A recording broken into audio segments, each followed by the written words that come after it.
mugire mukurikirane radiyo Cirimoso isoko ry'ukuri. Turabaha ikaze mwese mukurikirana ibiganiro vya Radio Cirimoso. Ikiganiro c'uyu munsi muri kumwe na Liliane Ndereye afatanije na Gama Michel hamwe na Emmanuel Nkurunziza.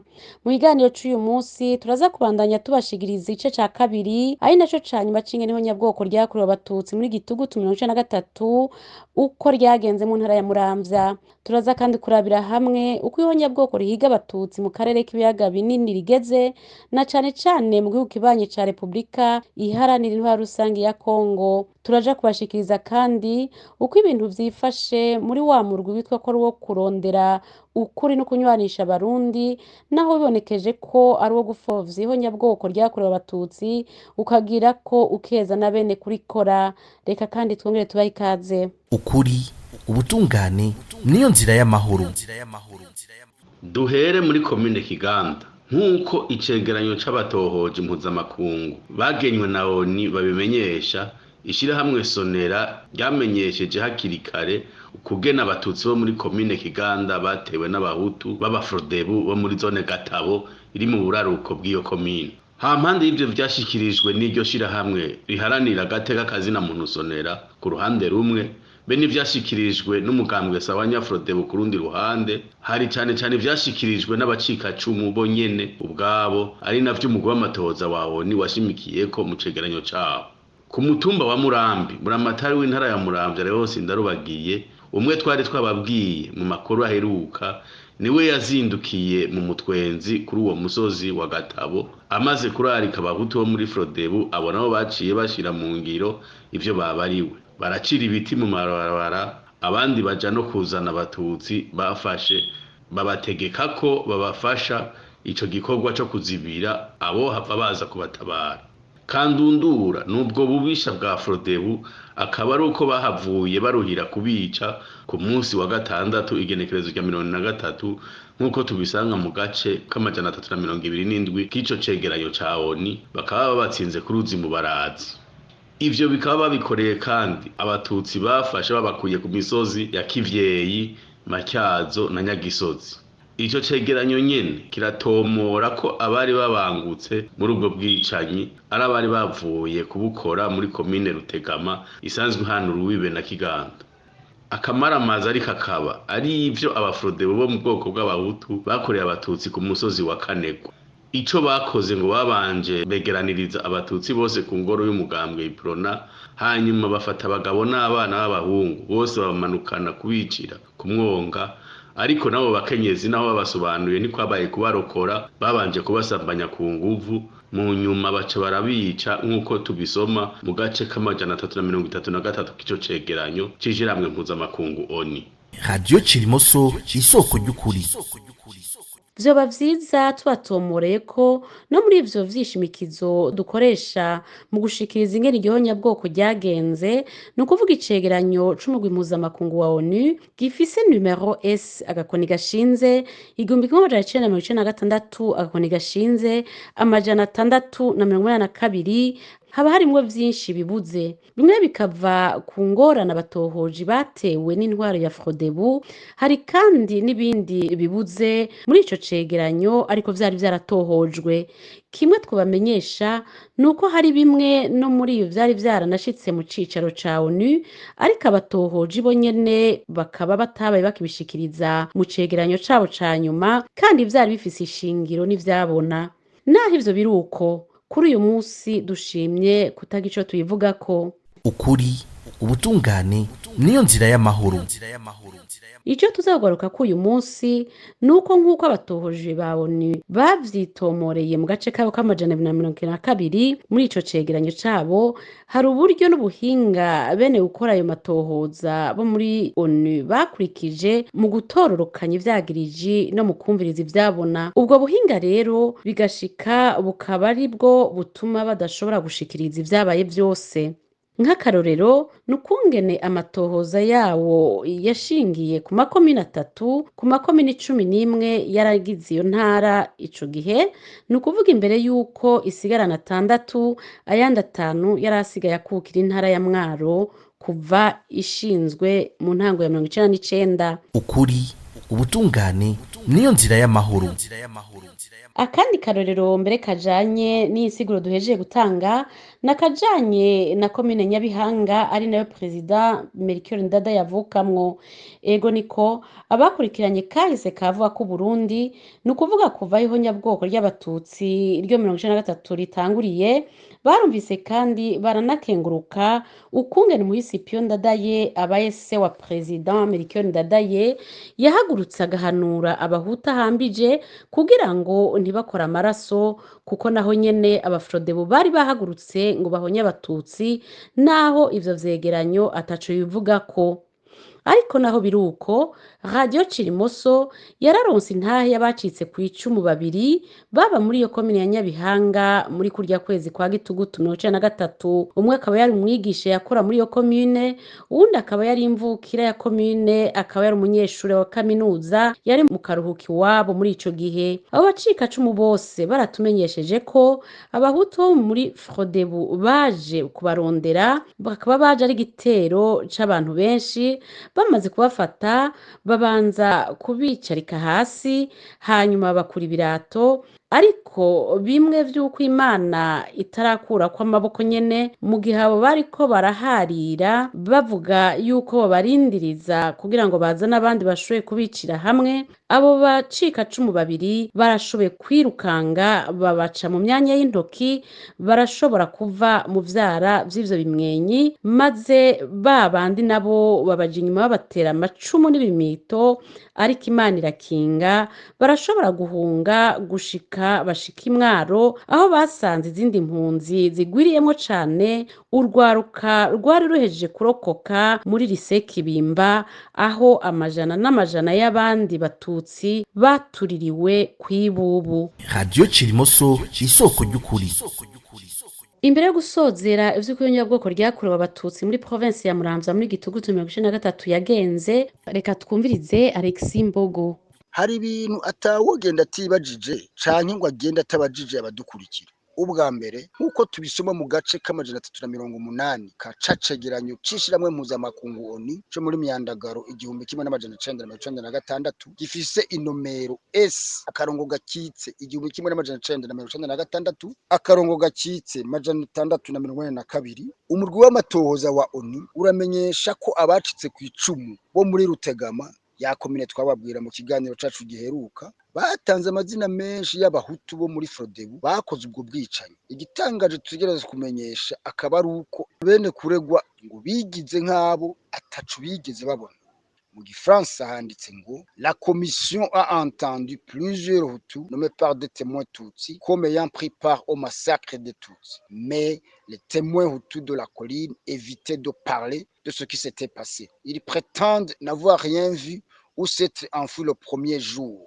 Ibi tukabona ko ari ivyemezo ko bene guhonya abatutsi kutabaye gusa gutegura ubwicanyi, ahubwo barateguye n'ingene biregura. Ubwa kabiri hari ukuntu ikigo c'amashirahamwe mpuzamakungu arongowe na FIDH yagiye hamwe akoresha amamiliyoni y'amadolari, amayinga n'ayandi akarangira abakozi bayo bakwiragira intara z'Uburundi ngo bariko batohoza ku bwicanyi, ariko hageze aho gusohora icegeranyo umuntu agasanga uko yakuvye siko yaguye. Eka bikaba nka wa musozi uvugwa mu rurimi rw'igifaransa abantu bawubonye uhaka, ariko ugeze kuvyara ukibaruka kabeba. Iki kibazo tukibajije kubera mu cegeranyo ca FIDH atana kimwe canditse kijanye n'ubwicanyi mu zindi komine zigize Muramvya. Hamwe n'ivyo nyene ntitwogera tuterekanye bambe twibukije ingene muri ca gitabo cy'Abanya Frodebu yasohora kuri ako kaga, nayo nyene atana hamwe yigeze ivuga ku batutsi biciwe muri komine Rutegama. Co bitaniye ko nuko bibuze mu gitabo ca Frodebu. Bitangaje kuko Irundi ntiyari guhava ngo ije ngaho ngo yirege, arico gituma atana kajambo yacishijemwo mu gitabo cayo kona janye niyo biciye abatutsi canke ngo bahamba abatutsi bahoneje. Navyo nyene murumva ko biteye amakenga, ari nico gituma twashimye kubibashikiriza. Ubwa gatatu ari bwo bwa nyuma ni ukugene amashirahamwe y'iterambere ry'amakomine atagira mikoro akoresha abahigwa bagenda babundabunda abayagize bobo bajeje gutohoza bakavyandika ku maordinateur y'amatirano aho naho batakoresheje za mashine za kera kuzandika ko wamenga ni kuvuza ikembe mugabo akaba aribo bunyuma bafata kanya bakagabisha abasomyi ko hari bishobora kuba bibuzemwo ariko atari kubera vyabuzwe ariko kubera kwibagira ni kimwe mu bindi bimenyetso vyo kwemeza abagihingitanya ko abacika cumu bategerezwa kwimenya nk'iyavyaye icapfuye atari uko naho bo kwama bariko baha amaboko abatayakira basaba ijambo abatari baha bari baha naho bakababogoza ariho bakiramutsa ni muri iyi ntumbero rero tugera igihe tukishima kubona ubu abacika cumu bihonyabwoko ry'abatutsi bafise aho bavugira ivyo baciyemo mbere bakanavuguruza abagize kugomba kubahonya bakaba banashaka kubica kabiri mu kubabeshera aho naho akaba atari ahandi ari hano kuri iyi nsamirizi ya Radio Cirimoso ibumviriza kanabasubiza ijambo abo barwanka biyago bari barabatwaye tukiri ngaha mudukundire dutomore ko twavuze kuvyishimira mu Kirundi hari kugira abadukurikira bumva ikinyarwanda kandi turazi ko bariho kandi na benshi narya dusangiye kuba twaraciwe kuna kabi kabishe kiyonyabwoko ryiga abatutsi kwari kugira ngo rero abo bene wacu ntibave bihenda ngo bumve ivyo tutashatse kushikiriza ubona ko bobo iyo bishimye biba bisigura kunezero. Radio Cirimoso isoko ry'ukuri.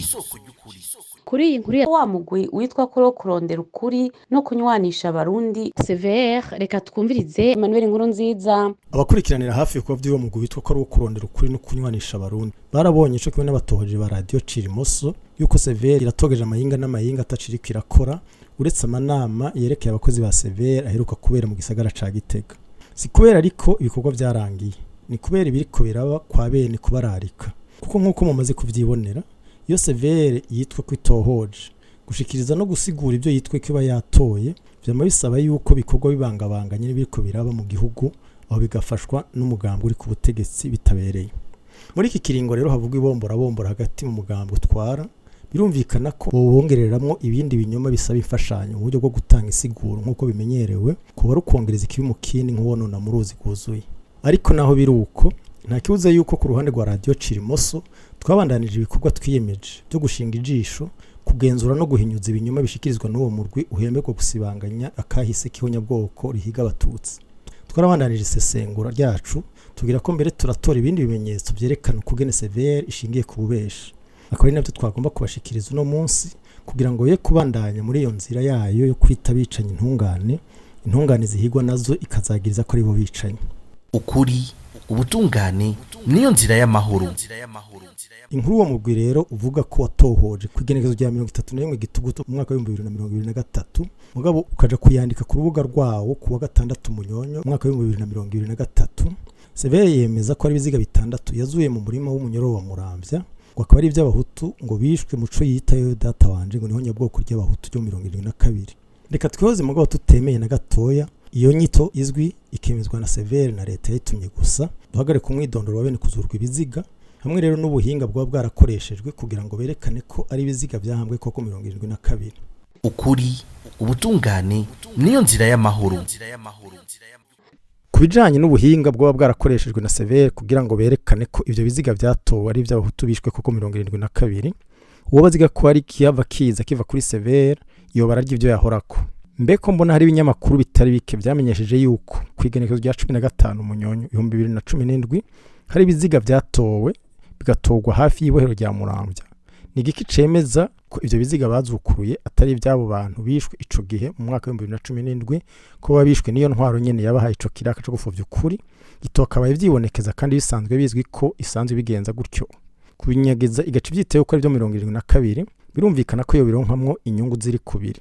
Ku ruhande rumwe ari kuzimanganya ibiziga by'abo bantu iyo ntwaro yoba yaricishije kumwimenyereye. Ku rundi ruhande naho ikaba yo bivomereye kwa rugemwe yatera rubaye ikinyoma cyo kwita ubwicanyi bwa 72 ngo niho nyabwoko ry'abahutu kumwe yari isanzwe bikora mu nzira yo kuzimanganya ko ryari ho nyabwoko ryahiga abatutsi kandi rigakorwa n'abayoboke b'umuhari ubu umugambi w'abakozi b'u Burundi wa wundi yo CNDD nyene itwara igihugu bitabereye isanzwe ikomokako. Muri make rero naho muri Radio Cirimoso tumaze hafi umwaka tubashinze ijisho twongera tubamaramaza mu guhinyuza ibinyoma baba bashikirije muri CVR ntaho bari guhera ngo bace bashikiriza muri ugo rwandiko ubuhinga batahorana batari bwanerekane kuko babikoze gutyo byari guca byibonekeza ko ari kwikiza ababaneguye. Ico gituma twari tubabwiye yuko uwo baziga insiguro canke ubuhinga berekana ko iyo severe yerekana ivyo biziga yuko ari byo 22 ko atacatora kuko atabundi buhinga severe yigera yerekana ko yishimikije kiretse kwifashisha ya mvugo bakavuga ngo amasoko yacu yatubwiye ngo nkuko twabitohoje n'ayandi majambo nka benayo. Si ivyo gusa, severe yaciye yubahuka muri urwo rwandiko yongera ko ikinyoma c'agahomera bunwa cyo guhindura amamuko n'insiguro y'amazina mwamwe y'imitumba n'ibice bimwe by'u Burundi bimwe mu gifaransa bita la toponymie. Nakamara amaze kubona ko umurwi witwa kuri mwincabwenge abaza amategeko abize kahise n'ibindi bajinyika bagashikiriza ico bo bita insiguro y'amajambo bo bibaza yuko ari ngenderwako mu gusigura ivyo baba bagomba kumenyesha, ariko aho hose ivyo batanze nk'isiguro ubiravye usanga mu by'ukuri biteye kubiri n'ubumenyi n'ubuhinga inkurikizi kukaba ari gutukisha bene kubikora no gutesha icizere igikoko kiba cavuyemo. Iyumvirize namwe ivyo uwo mugwi wa Severe uvuga ku izina ry'ahitwa Irwasazi aho bemeza ko ngo hari ibinogo rusange 9 byatowe aho hantu hitwa Irwasazi. Mu gifaransa handitse ngo 9 fosses communes ont été exhumées dans cette localité nommée Rwasazi où lieu où règnent les mouches. Abo basevere baca basubira bakemeza mu nyandiko zabo kwayo masazi menshi aba yategwa ngo nuko ngo muri ico gihe aho hantu hari umunuko w'ibiziga by'abantu baba bahiciwe mu ibohero 72 byari bihaye birabura. Mu gifaransa handitse ngo la présence de nombreuses mouches à cet endroit était liée aux odeurs nauséabondes dégagées par les corps humains en décomposition des personnes tuées dans la prison durant cette période. Mu nyuma hoho abo basevere baca bayicumurya bati mu matohoza duheruka kugira twasanze izina Rwasazi ryagumye rigaruka bikaba bisigura ko iryo zina ryatowe nyuma y'ivyabaye muri 72. Mu gifaransa handitse ngo lors des récentes enquêtes menées par la CVR, le nom de Rwasazi est revenu souvent pour dire qu'il a été créé après les événements de 1972. Ikinyoma nk'iki kirarengeye ubwenge. Irwasazi hamya ari Rwasazi. Abakurambere bakomoka Muramvya baracariho, hari n'abandi bahabaye bahakoze mbere ya 72. Uwo bashaka guhinyuza uwo mu Rwanda yicariye n'abasangiye ikiraka cyo gucurika kuri kihonya bwo kujyakorewa abatutsi, eka n'uwo batagomba kubaza abarundi ashatse yo kwegera ababanyi b'abanyarwanda bigeze kuba mu Burundi bakoreye muri ico gice ca Muramvya.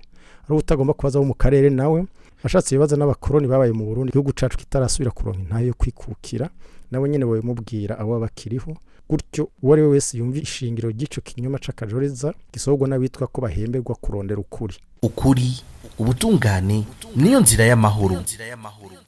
Hari kandi ayandi mayeri iyo Severe yakoresheje yo kwigira ko yakoze ubutohoje buhanitse mu gisata c'imvugo aho hose akaba ari kugira ngo bashigikire wa mugambi w'ikinyoma wo kunuza ico bita bo bihonya bwoko rya Hutu ryakorezwe 72 naho mu by'ukuri ryari honya bwoko ryahiga kumara abatutsi. Hampande y'iryo bara rero ryo kubesha bene umurango babona kwirwasazi mu ntara ya Muramvya hatanguye kwitwa gutyo kuva mu 72.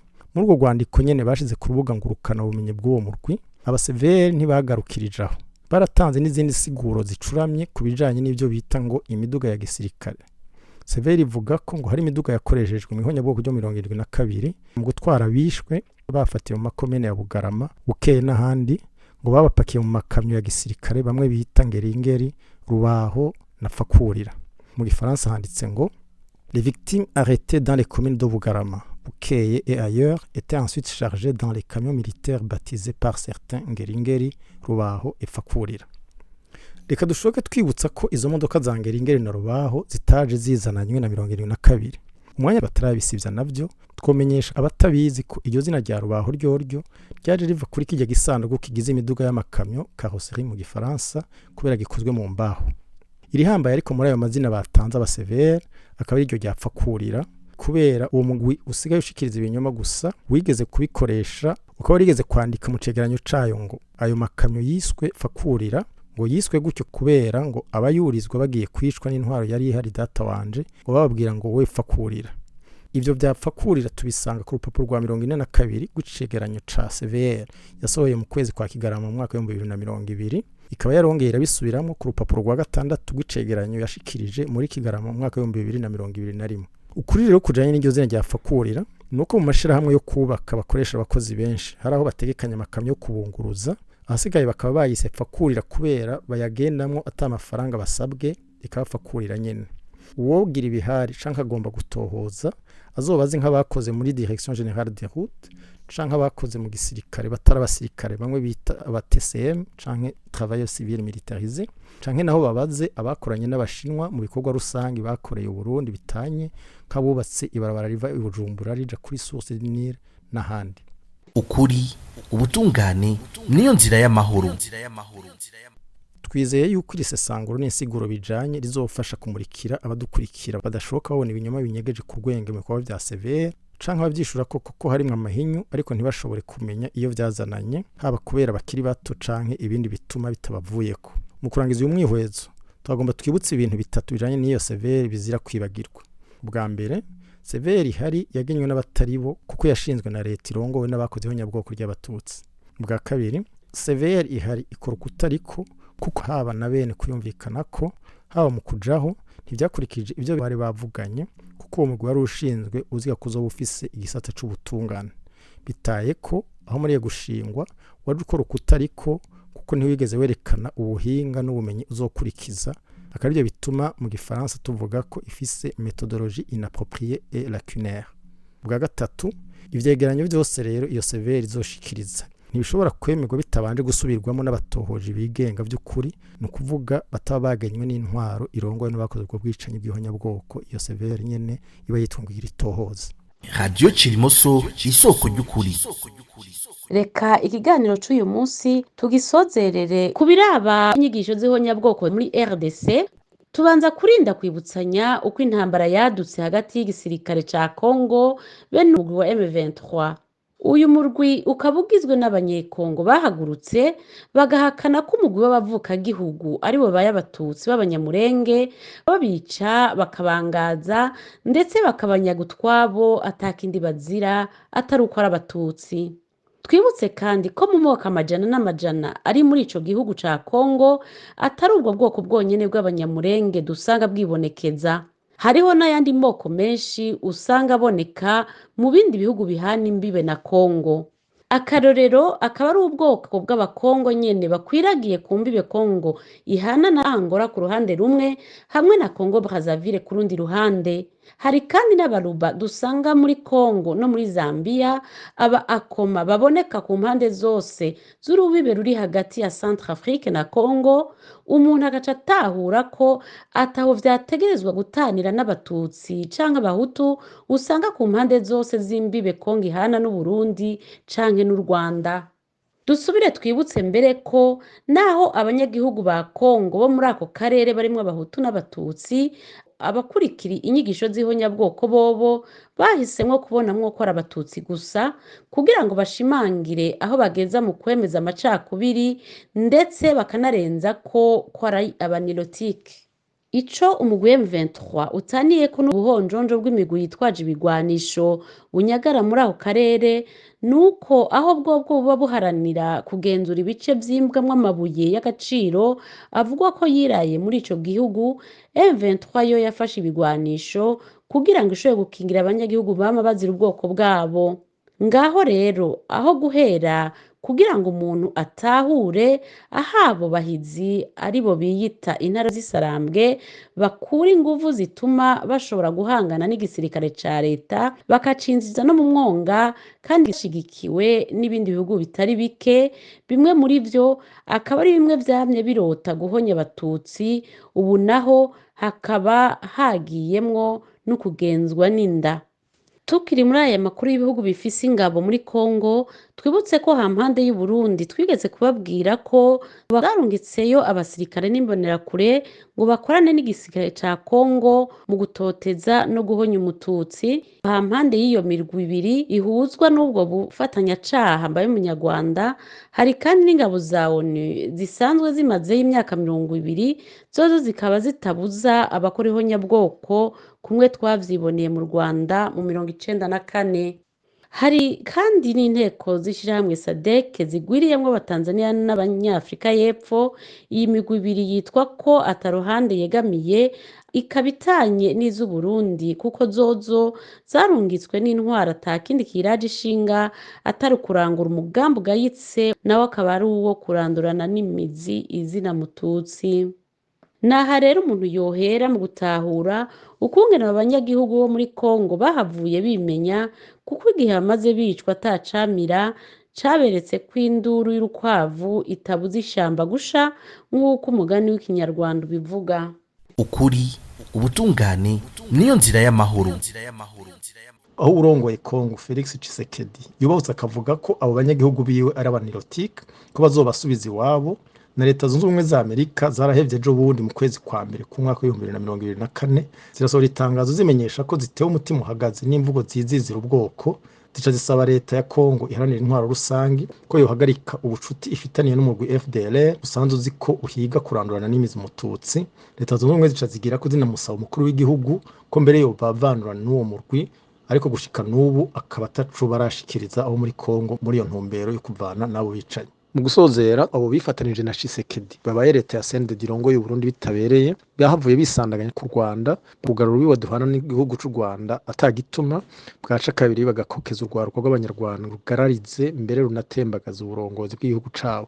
Uwundi mwihwezo ushoboka nuko leta ya CNDD irongoye Burundi bitabereye mu kwigenza ityo yanaboneyeho akaryo ko kwitanga u Rwanda ngo ntirubandanye ruyishuza abicanyi barenga 370 bakurikiranwa muri ico gihugu kubw'uruhara bagize mu ihonyabwoko ry'abatutsi mu Rwanda muri 1994. Turabakengurukiye mwese mwakurikiranye iki kiganiro ca Radio Cirimoso, naho ubutaha tugira Uburundi buzira ihonyabwoko. Iyi mwariko murumviriza ni Radio Cirimoso.